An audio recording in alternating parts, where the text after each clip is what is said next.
Hi guys. Next video in the complementary coordination patterns. Today I want to start by giving you one more loading motion, and this particular loading motion is going to be with my legs and not with my arms. So let's say, for example, I'm doing cob-cob. As my right shoulder and lever come back to the rear to load, I can at the same time pick my right foot up off the ground. There's plenty of variation in how much I lift it. I can just lift it 6 inches and still get a nice stamp down to add extra loading to my attack. Or I can get a little bit more elaborate and almost dance-like and bring it way up, just depending on what you can fit in the amount of time you've got within the rhythm that you're maintaining. So,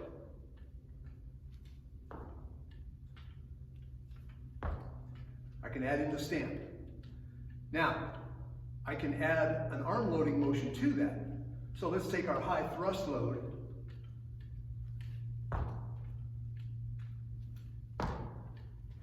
And you're going to find this is challenging. If you concentrate on the leg load, you'll probably screw up the arm part at first. It gets better with practice.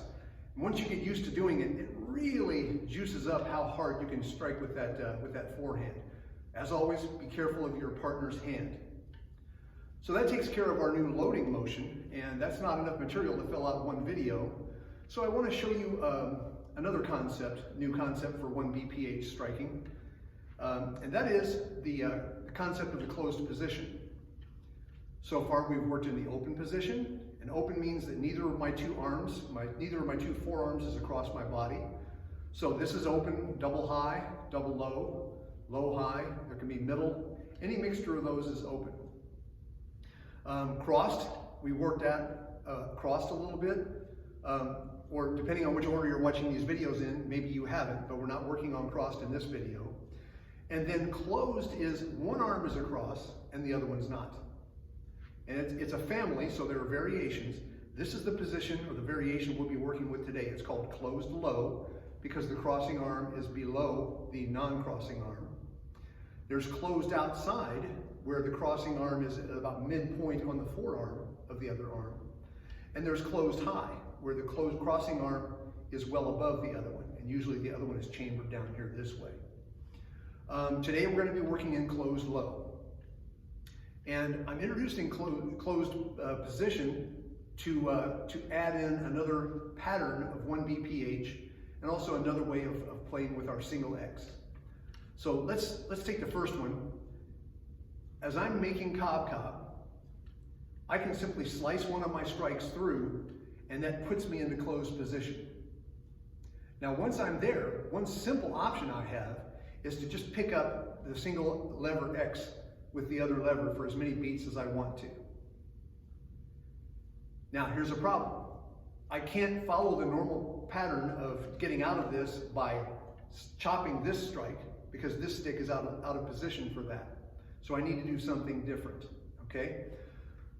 So from here, what I need to do is, after I've brought this one back to here, I'm going to backhand out and then double tap to put myself into cob-cob.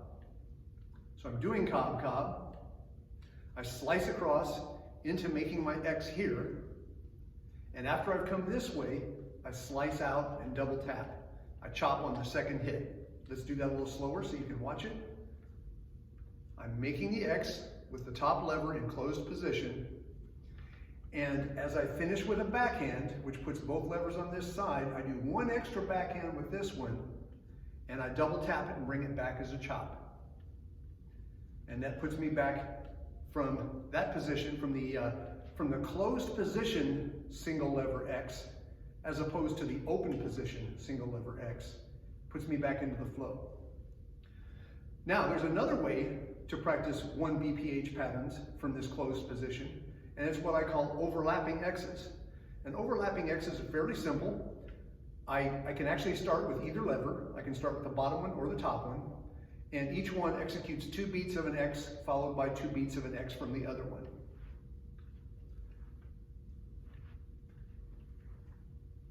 And it fits all the criteria of a good 1 BPH pattern. So how do I get into it? Well, let's go back to our template, cob, cob, and just as before, I can slice this one and go right into 2 with this, and then 2 with this. And just as I showed you earlier, I can take this one out and chop it, and we're back into cob, cob. Now, I hope that's a little more clear than mud to you. It can take a little while to get used to these things, but eventually you should be able to flow among all these patterns and never drop a beat and disappoint your training partner. So continuing with your complementary coordination training, hope you're enjoying it and let me know how you're doing.